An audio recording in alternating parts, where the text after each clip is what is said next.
Les murs de la cité rouge d'Abidjan témoignent de l'âpreté des combats. Ce campus universitaire criblé de balles, c'était Fort Gbagbo, le QG de la FESI, un syndicat étudiant réputé pour agir comme une milice, celle de Mia Augustin.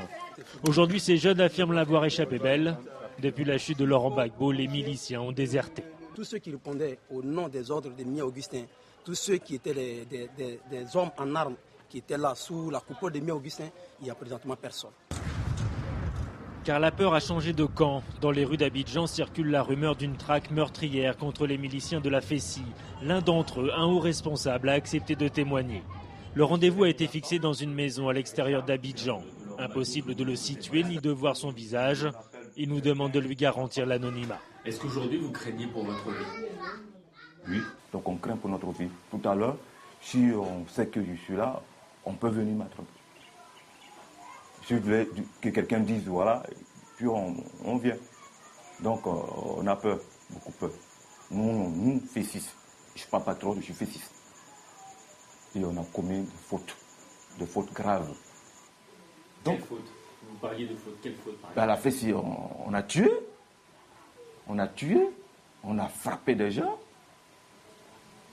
Oui, sur le campus, on a frappé, on a tué. Si vous partez au campus 2 en bas, là, dans le bas-fond, sur de bien fouiller, vous allez trouver des os là-bas, des gens qui ont été enterrés vivants. Qui vous avez tué? Des étudiants proches de l'autre parti. Ce parti qui est actuellement au pouvoir. Parce que nous, on ne voulait pas que nos syndicats nous concurrencent. Il a été tué, et tout cela, ils vont se venger. Ils vont se venger. Nous sommes responsables de cette situation-là. Nous FESI. Vous savez, demandez à tous les Ivoiriens, quand vous parlez de la FESI, ils disent quoi, c'est quoi ça? Ils n'aiment pas la FESI, parce que la FESI tue, la FESI frappe, la FESI vole, sans être inquiété.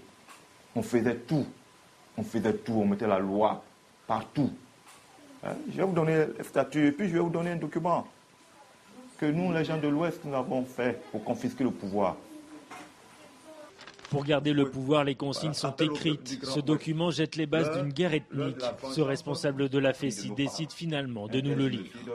Filles et fils du Grand Ouest, donnons-nous la main car l'heure est venue pour nous de nous exprimer.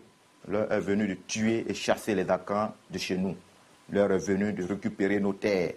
L'heure est venue de débarrasser nos villages et nos villes des Djoula, entre parenthèses Mossi. Appel à tuer, et ça c'est un document officiel de la FESI. Officiel, la FESI. Donc nous demandons pardon pour que nous sommes tous des Ivoiriens. Nous devons aller à la réconciliation, ce qu'a demandé le président Alassane. Il a si bien demandé pour ne pas tomber dans les mêmes erreurs que notre chef. Fin de l'entretien, l'homme se dit prêt à reconnaître ses crimes en échange de sa sécurité. En attendant une commission vérité et réconciliation, il demeure reclus entre ces quatre murs. À tout moment, je vais partir.